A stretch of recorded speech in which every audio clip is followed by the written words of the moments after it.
નમસ્કાર વિદ્યાર્થી મિત્રો, ધોરણ 12 ફિઝિક્સ વિષયના આજના વિડિયો લેક્ચરની અંદર આપ દરેક વિદ્યાર્થીઓનું સ્વાગત છે. છેલ્લે આપણે ચેપ્ટર નંબર 13 એટલે કે ન્યુક્લિયસની અંદર કેટલાક પારિભાષિક શબ્દો જેમ કે અર્ધાયુષ્ય, બરાબર, સરેરાશ જીવનકાળ, આ બે અગત્યના છે સમય છે એને આપણે વ્યાખ્યાયિત કર્યા હતા.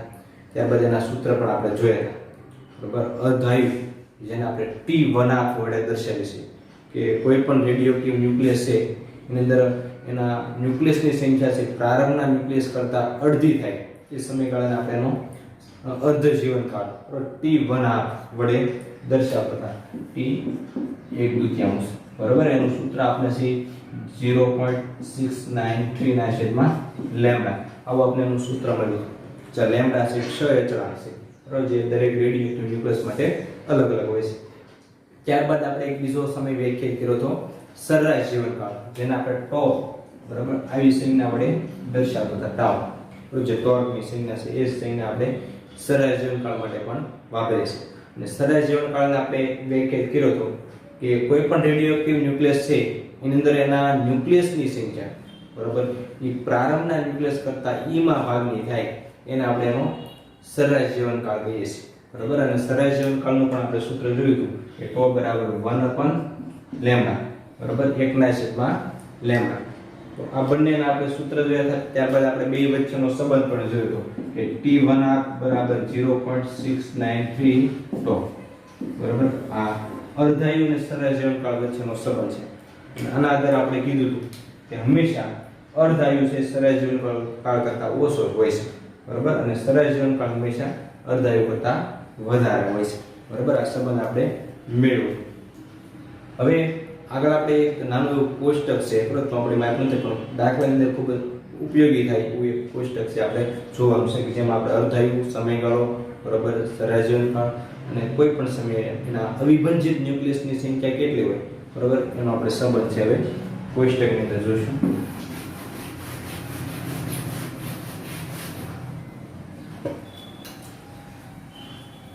પહેલી જે કોલમ છે એમાં આપણે સમયગાળો લેવાનો છે T, બરાબર, સમયગાળો T. એમાં આપણે અલગ અલગ સમયગાળો લઈશું. શરૂઆતમાં સમયગાળો T બરાબર 0 લઈશું, બરાબર.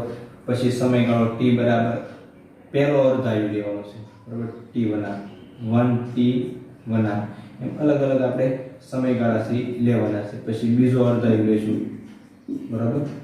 પછી ત્રીજો અર્ધાયુ લઈશું. અલગ અલગ અર્ધાયુ આપણે લેતા જવાના છે સમયગાળા માટે, બરાબર.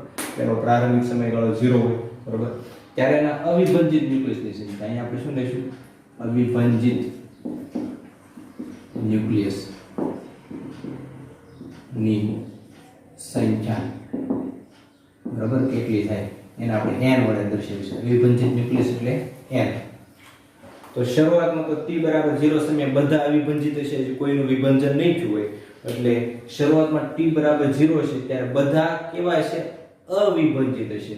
એટલે અહીંયા N0 દાખલા તરીકે શરૂઆતના પર અંદર ન્યુક્લિયસ N0 છે, કોઈ રેડિયોએક્ટિવ પદાર્થ છે એની અંદર શરૂઆતના ન્યુક્લિયસ N0 છે, તો એ T બરાબર 0 સમયે બધા અવિભાજિત જ હશે, કોઈનું હજી વિભાજન થયું છે નહીં.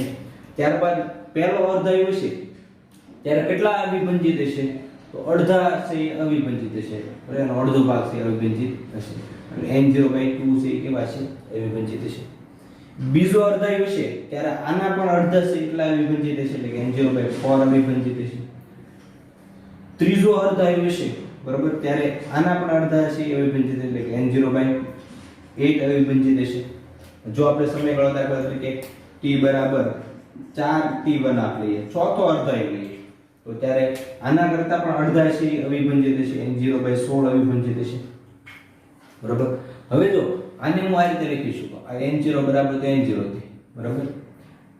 આને આ રીતે લખી શકું N0 ગુણ્યા 1/2 એની 1 ઘાત લખી શકું, બરાબર.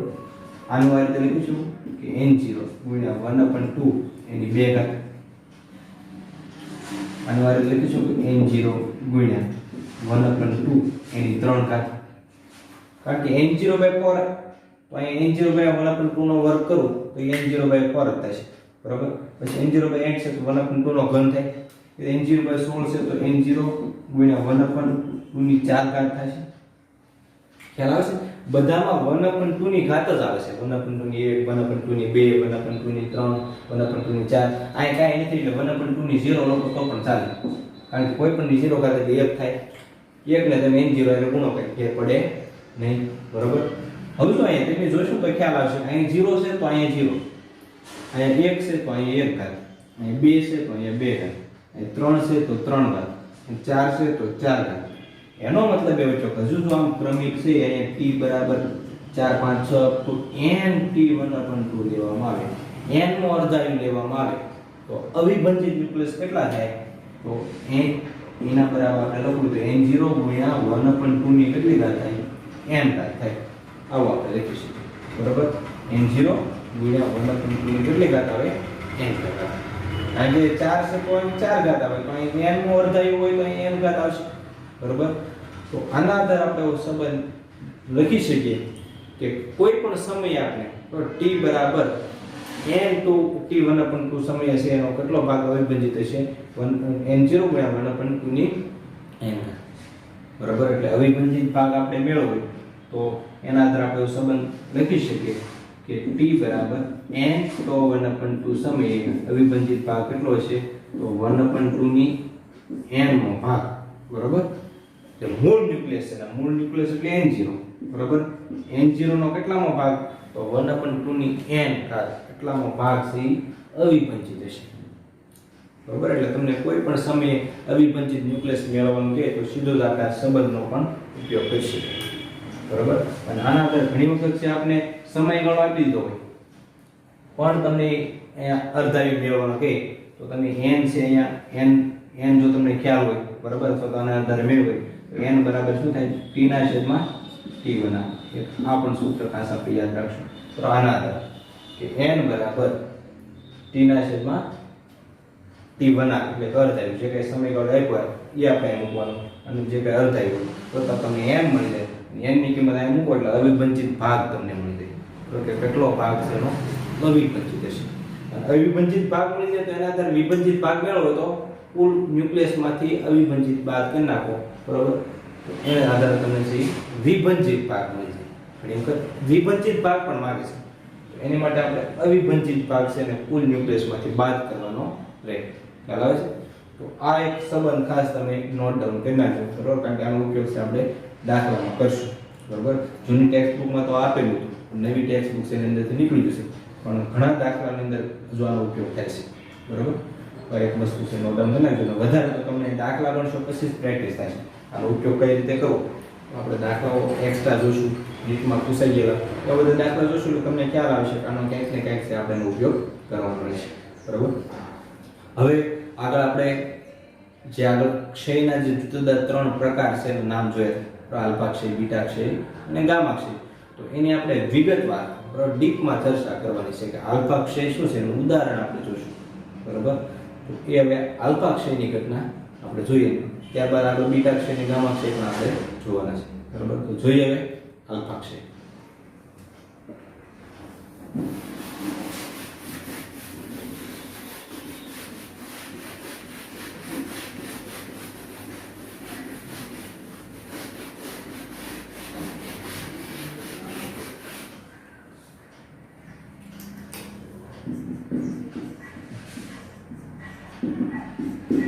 આલ્ફા ક્ષય, પહેલા તો આલ્ફા એટલે શું? તો He2 હિલિયમ નું ન્યુક્લિયસ, બરાબર? He2 જેને આપણે આલ્ફા કહીએ છીએ, બરાબર? કે જે હિલિયમ નું ન્યુક્લિયસ છે, બરાબર? તો એનો ક્ષય આપણે જોવાનો છે. કોઈ પણ રેડિયોએક્ટિવ ન્યુક્લિયસ આપણે આપે, બરાબર? એમાંથી આલ્ફા નું ઉત્સર્જન થતું હોય, બરાબર? એક રેડિયોએક્ટિવ ન્યુક્લિયસમાંથી બીજું રેડિયોએક્ટિવ ન્યુક્લિયસ બને અને વધતા કોનો ક્ષય થતો હોય એમાંથી આલ્ફા નું ઉત્સર્જન થતું હોય તો એને આપણે આલ્ફા ક્ષય કહીએ છીએ, બરાબર? ઉદાહરણ તરીકે આપણે લઈએ કે આપણી પાસે યુરેનિયમ 92238 છે, બરાબર? એની પ્રક્રિયા આપણે જોઈએ. ઉદાહરણ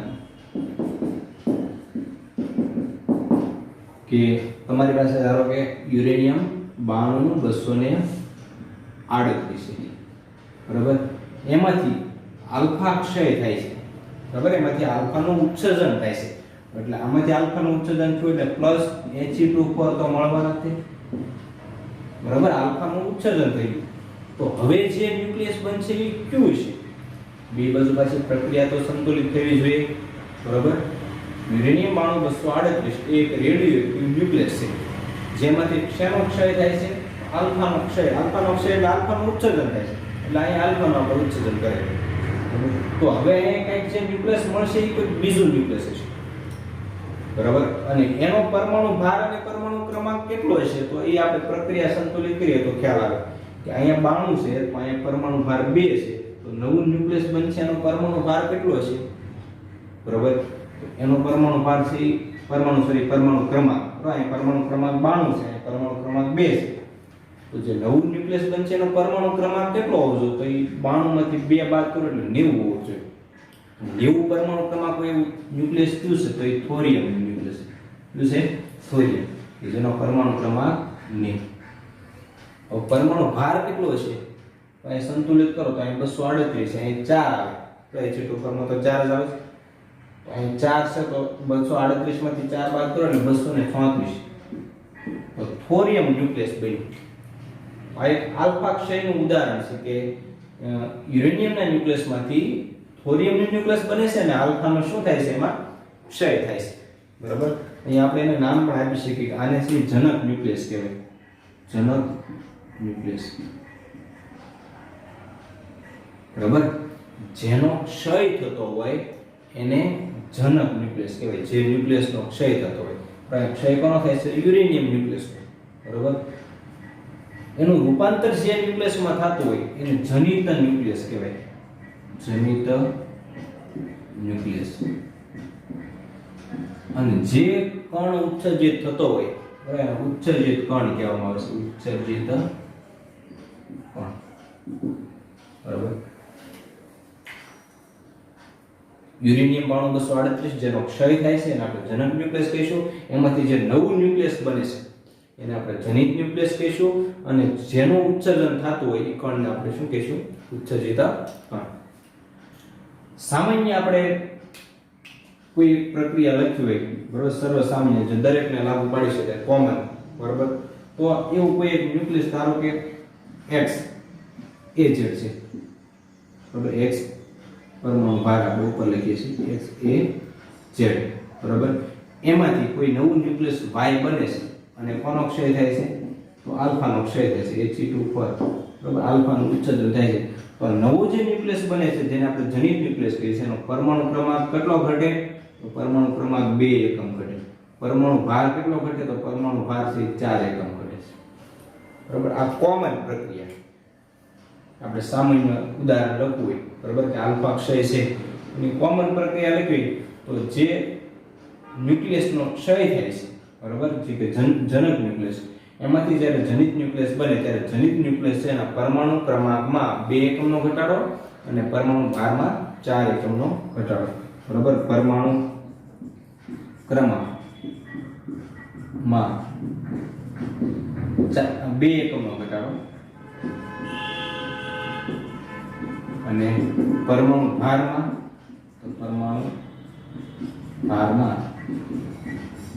4 એકમનો ઘટાડો થાય છે, બરાબર. આલ્ફા ક્ષયની પ્રક્રિયાની અંદર જ્યારે જનક ન્યુક્લિયસમાંથી જનિત ન્યુક્લિયસ બને ત્યારે જે જનિત ન્યુક્લિયસ છે એની અંદર એના પરમાણુ ક્રમાંકમાં 2 એકમનો ઘટાડો થાય છે, જ્યારે પરમાણુ ભારમાં 4 એકમનો ઘટાડો થાય છે. હવે વાત કરીએ કે આ જો આલ્ફા ક્ષય છે જો સ્વતઃ એટલે આપમેળે થતી પ્રક્રિયા હોય, બરાબર. જો આ પ્રક્રિયા છે આપમેળે થતી હોય તો જે આઈન્સ્ટાઈનનો જે ઉર્જાનો સાપેક્ષવાદ છે, તો દળ ઉર્જાનો સાપેક્ષવાદનો જે સિદ્ધાંત છે એના આધારે આપણે કહી શકીએ કે જો આ પ્રક્રિયા આપમેળે થતી હોય તો જે ન્યુક્લિયસનું ઉત્સર્જન થાય છે, તો જે નવું ન્યુક્લિયસ બને છે એ અને ઉત્સર્જિત કણ એ બંનેનું દળ એટલે કે નિપજો, આને આપણે નિપજ પણ કહી શકીએ, બરાબર. આને આપણે પ્રક્રિયક કહીએ તો આને આપણે નિપજ પણ કહીએ. તો એ નિપજનું દળ એ પ્રક્રિયકના દળ કરતા ઓછું હોવું જોઈએ, તો જ આ પ્રક્રિયા આપમેળે થાય. ખ્યાલ આવે છે? આ બે જે અહીંયા દાખલા તરીકે y અને આલ્ફા કણ છે એનું દળ જો કરવામાં આવે, બરાબર, એનું દળ એ આ પ્રક્રિયક એટલે કે x જે ન્યુક્લિયસ છે એના દળ કરતાં હંમેશા ઓછું જ મળે તો જ આ પ્રક્રિયા આપમેળે થાય. બરાબર. અને આ પ્રક્રિયા છે ઉષ્માક્ષેપક પ્રક્રિયા કહેવામાં આવે છે. એક પ્રક્રિયા કહેવામાં આવે છે ઉષ્માક્ષેપક કે જેમાં જેમાં ઉત્સર્જન થતું હોય તો જેમાં કંઈક ઉર્જાનું ઉત્સર્જન He2 બરાબર તો એ આલ્ફા કણનું ઉત્સર્જન થાય છે. બરાબર. એટલે પ્રક્રિયા છે એ ઉષ્માક્ષેપક થાય છે અને ઉષ્માક્ષેપક પ્રક્રિયા માટે Q મૂલ્ય છે એ હંમેશા ધન હોય છે. હવે Q મૂલ્ય કોને કહેવાય? બરાબર. તો Q મૂલ્યનું આપણે સૂત્ર છે એમ એવું છે Q મૂલ્ય પ્રક્રિયાનું Q મૂલ્ય કોને કહેવામાં આવે છે? તો આ દળ ઊર્જાનો તફાવત લેવાનો. બરાબર. નિપજોની દળ ઊર્જા એમાંથી આપણે પ્રક્રિયકની દળ ઊર્જામાંથી નિપજની દળ ઊર્જા બાદ કરીએ. બરાબર. તો જે તમને ઊર્જા મળે છે એને પ્રક્રિયાનું શું કહેવામાં આવે છે? Q મૂલ્ય કહેવામાં આવે છે. દાખલા તરીકે અહીં પ્રક્રિયકની ઊર્જા કેવી હોય તો આની ઊર્જા કેટલી થાય? તો આનું પહેલા તો દળ mx થાય. x ન્યુક્લિયસનું દળ ધારો કે mx છે. તો આની ઊર્જા લખવી હોય તો આઈન્સ્ટાઈનનું સૂત્ર છે E = mc² મુજબ આની ઊર્જા કેટલી થાય? mc² થાય. બરાબર. આ પ્રક્રિયકની ઊર્જા. આ કોની ઊર્જા છે? તો પ્રક્રિયકની ઊર્જા. આ બાજુ આપણે નિપજોની ઊર્જા મેળવીએ તો નિપજોની ઊર્જા. તો નિપજોની ઊર્જા કેટલી થાય? તો અહીંયા દાખલા તરીકે આનું દળ છે my છે એટલે my c² વત્તા આનું દળ છે mhe છે અને આપણે mhe ના માંથી હિલિયમનું દળ તો mhe c². તો આ આપણે નિપજોની ઊર્જા મળે. શેના આધારે આ ઊર્જા મેળવી? તો સૂત્ર છે આપણે E = mc². આના આધારે ઊર્જા બેની મેળવી અને આ બેની ઊર્જાનો આપણે તફાવત લઈએ. આમાં જેની ઊર્જા છે ને બાદ કરીએ. બરાબર. બાદ તો આપણે જે ઊર્જા મળશે એને આપણે પ્રક્રિયાનું Q મૂલ્ય કહીશું. બરાબર. અહીંયા આપણે Q મૂલ્ય લખવું હોય તો શું આવે? તો આમાં જેની ઊર્જા બાદ કરીએ એટલે mx c² - my વત્તા mhe નો c². બરાબર. બધામાં તો c² કોમન નીકળશે એટલે mx my આ માઈનસ નિશાની અંદર આપી દેજો -mhe ઇન્ટુ આખા કૌંસની બહાર c². તો આને આપણે પ્રક્રિયાનું Q મૂલ્ય કહીશું. બરાબર.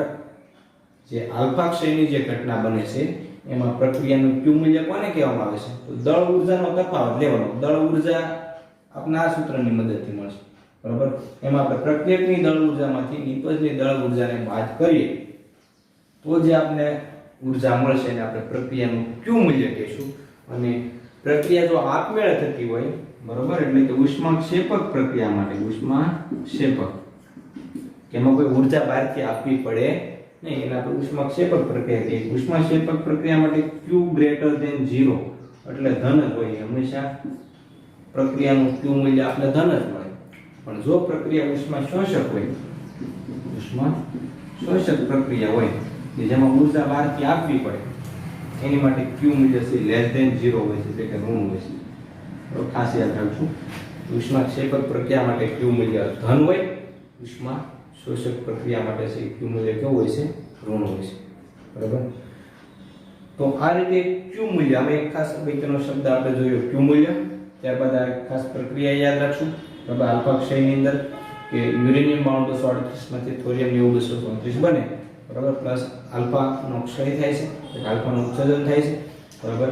અહીંયા બે બાજુ પ્રક્રિયા ખાસ સંતુલિત કરશો તો અહીંયા 92 અહીં 90 + 2 એટલે 238 તો 234 + 4 એટલે 238. બરાબર. અને ખાસ યાદ રાખશું કે આલ્ફા ક્ષય દરમિયાન જનિત ન્યુક્લિયસનો પરમાણુ ક્રમાંક જનક ન્યુક્લિયસ કરતાં 2 એકમ ઓછો હોય છે અને પરમાણુ ભાર છે કેટલા એકમ ઓછો હોય છે? તો 4 એકમ છે એ ઓછો હોય છે. બરાબર. તો આ આપણે વાત કરી આલ્ફા ક્ષય. બરાબર. અને આલ્ફા ક્ષયની ઘટના ઉપર આધારિત એક ઉદાહરણ છે આપણે ટેક્સ્ટ બુકની અંદર આપ્યું છે તો હવે આપણે ઉદાહરણ છે એ જોઈએ.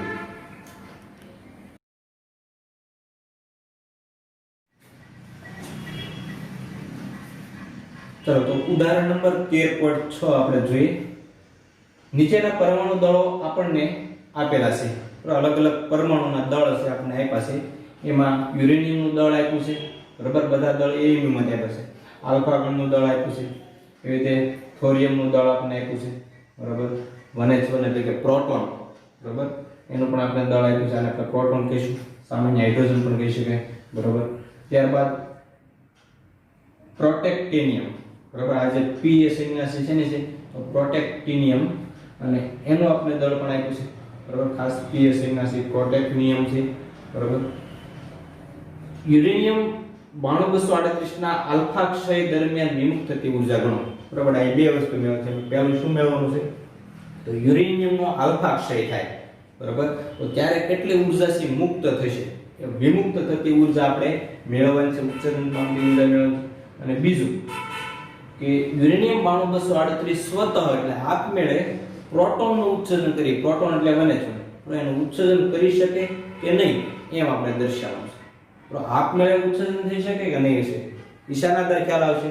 તો પ્રક્રિયાના Q મૂલ્યના આધારે. તો Q મૂલ્ય છે ગ્રેટર ધેન 0 આવે તો આપમેળે ઉત્સર્જન થઈ શકે. જો લેસ ધેન 0 એટલે કે ઋણ આવે તો આપમેળે ઉત્સર્જન થઈ શકે નહીં. આપણે બહારથી શું આપવું પડે? ઊર્જા આપવી પડે. એ પણ આપણે બીજા વિકલ્પમાંથી ચકાસવાનું છે. સૌપ્રથમ આપણે પહેલી વસ્તુ છે મેળવીએ કે યુરેનિયમ 92238 ના આલ્ફા ક્ષય દરમિયાન કેટલી ઊર્જા વિમુક્ત થતી છે. બરાબર. તો અહીંયા આપણે પહેલા તેની પ્રક્રિયા લખી નાખીએ કે યુરેનિયમ 92238 એમાંથી શું બને છે? આલ્ફા ક્ષય થાય છે એટલે શું બનશે? થોરિયમ. હમણાં જ આપણે પ્રક્રિયા લખી હતી 90235 વત્તા He2. બરાબર. આ એની પ્રક્રિયા થશે. યુરેનિયમનો ક્ષય થાય છે ને થોરિયમનું ન્યુક્લિયસ બને છે. બરાબર. હવે વિમુક્ત થતી ઊર્જા આપણે મેળવી છે. બરાબર. તો અહીંયા વિમુક્ત થતી ઊર્જા એટલે એનું Q મૂલ્ય આપણે મેળવ્યું. બરાબર. Q મૂલ્ય પ્રક્રિયકની ઊર્જામાંથી નિપજની ઊર્જા બાદ કરીએ તો આપણે વિમુક્ત થતી ઊર્જા મળી. બરાબર. એ પ્રક્રિયા છે સ્વતઃ થાય છે, આપમેળે થાય છે. એટલે આમાંથી આપણે આની ઊર્જા યુરેનિયમની ઊર્જામાંથી આ બંનેની ઊર્જા છે ને આપણે બાદ કરી નાખીએ. બરાબર. એનું આપણે પાસે સૂત્ર છે m યુરેનિયમ માઈનસ સૂત્રોનું m thorium minus m He એટલે કે આલ્ફા ઇન્ટુ c² થશે. હવે બધાના દળ આપણે આપી દીધા છે. બરાબર. યુરેનિયમનું દળ કેટલું આપ્યું છે આપણે? તો 238.050.719. બરાબર. બધા જ આંકડા લખવાના ખાસ. બરાબર. ખાલી અમુક રાઉન્ડ ઓફ કરી નાખશો તો જવાબ છે પરફેક્ટ નહીં આવે. આમાં આગળના બધા જ આંકડા જરૂરી છે.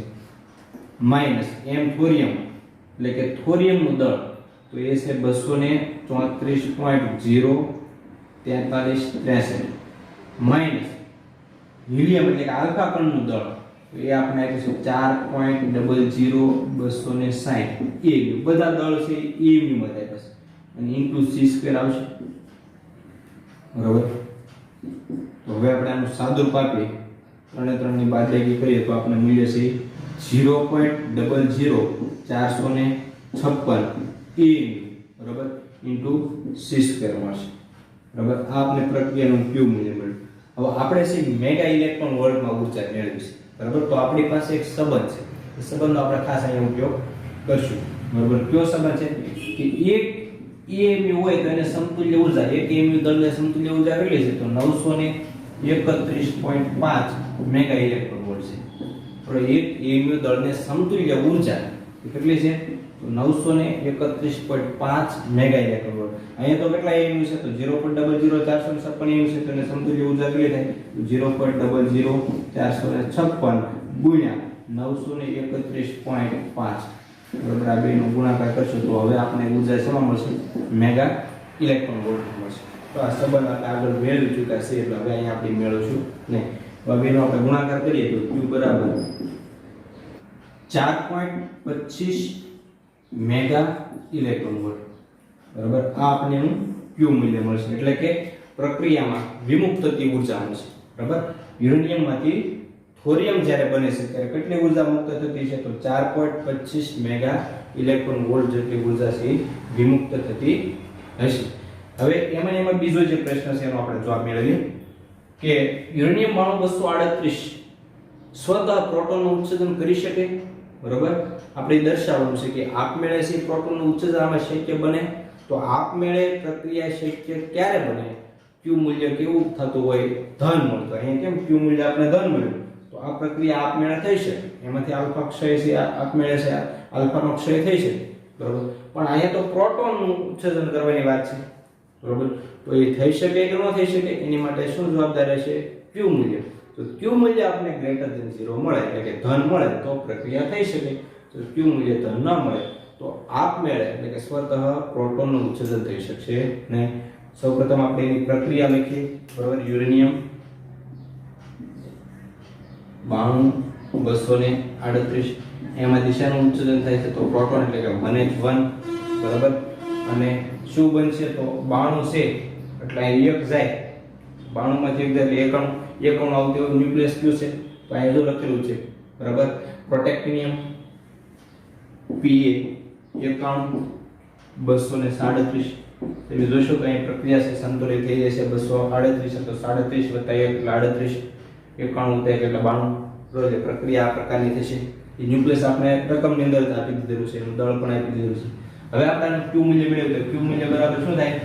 પહેલા અહીંયા યુરેનિયમ છે એટલે m યુરેનિયમ નું આવશે માઈનસ m આ પ્રોટેક્ટિનિયમ નું આવશે દળ અને માઈનસ m આ પ્રોટોન નું દળ બરાબર આવશે ઇન્ટુ શું આવશે? c².